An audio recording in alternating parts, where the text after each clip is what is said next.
రాజన్ ఆలయ గోశాలలో కోడెల మృత్యు ఘోష దురదృష్టకరమని బీజేపీ నాయకులు ప్రతాప్ రామకృష్ణ అన్నారు.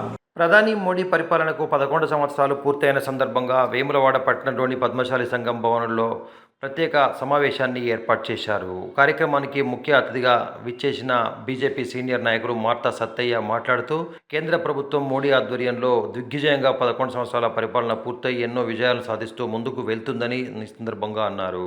అనంతరం పట్టణ అధ్యక్షుడు రాపెల్లి శ్రీధర్ మాట్లాడుతూ 11 సంవత్సరాల్లో ఎన్నో గర్వించదగ్గ ప్రపంచానికే తెలియజేసే విజయాలను సాధించామని, అయోధ్య రామమందిరం, పేద ప్రజలకు ఇండ్లు, రేషన్ బియ్యం, ప్రతి పేదింటికి అలా నెరవేర్చే ఎన్నో పథకాలను ప్రభుత్వం అమలు చేస్తుందని ఈ సందర్భంగా వారు పేర్కొన్నారు. కార్యక్రమంలో బీజేపీ నాయకులు వివేక్ రెడ్డి, అన్నం నర్సయ్య, మహంకాళి శ్రీను, కట్కం శ్రీనివాస్, బిల్లా కృష్ణారి, గుడిసె మనోజ్, జవ్వాజ్ రాజశేఖర్, రఘుపతి, నేరెళ్ల సాయి, నామాల శేఖర్ తదితరులు ఉన్నారు. శివుని దగ్గరికి వెళ్ళాలంటే నందివాహన పర్మిషన్ తీసుకోవాలి. నంది మరి అదే తంతులో కలికాలంలో సాక్షాత్తు కలిరూపం మనం కోడే అని చెప్తా ఉన్నాం. మరి వారికి పూజించిన తర్వాతనే, కోడె కట్టిన తర్వాతనే కోటి వరాలు ఇస్తాడు శివుడు అనే ఉద్దేశంతో మనం ఇక్కడ కోడె కడతా ఉన్నాం.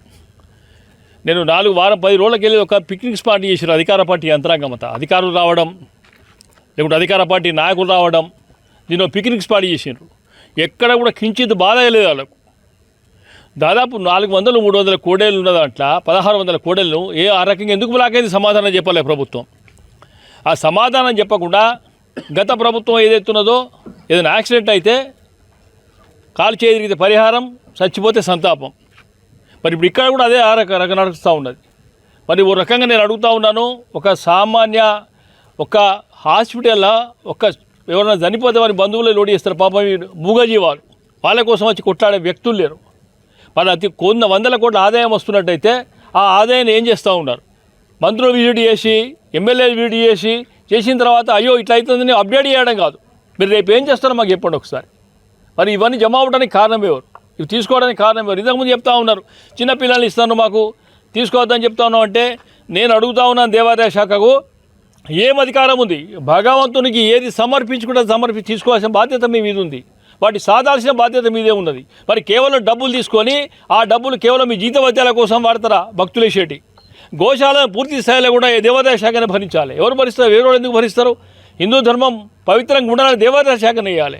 మరి వాటి కాకుండా నేను అడుగుతూ ఉన్నాను, మరి 5 రూపాయల నోటు బ్యాన్ చేయండి, హుండీలు వేయడానికి రూపాయి కాయలు బ్యాన్ చేయండి, 10 రూపాయల నోటు బ్యాన్ చేయండి, కష్టమవుతుందని లెక్క పెట్టుకోవడానికి.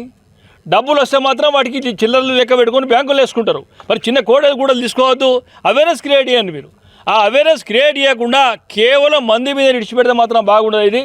ఇది ఇంకొక వారం తర్వాత మాత్రం భారతీయ జనతా పార్టీ తరఫున దేవాలయం ముట్టడించాం, గోశాలను ముట్టడించే పరిస్థితి వస్తుంది. మరి ఈ గోల్ని కాపాడంలో పూర్తిగా విఫలమైంది. ఈ ప్రభుత్వాన్ని, దేవాదాయ కమిషన్ కూడా అడుగుతూ ఉన్నాం, వీటిని కంట్రోల్ చేసే శక్తి నీకు ఉందా, లేకుంటే ప్రైవేట్ ఆర్గనైజేషన్స్కో మఠాలకో వీటికైనా అప్పచెప్తావా మీరు నిర్ణయించుకోవాలని కూడా కోరుతూ ఉన్నాం. ఈ పరిస్థితిని వారం రోజులు కూడా కంట్రోల్ తీసుకురాకుండా మాత్రం భారతీయ జనతా పార్టీ ఉవ్వెత్తున కార్యకర్తలు 1,000 మంది కార్యకర్తలతో కూడా దీన్ని ముట్టడిస్తామని తెలియజేస్తూ ఉన్నాం.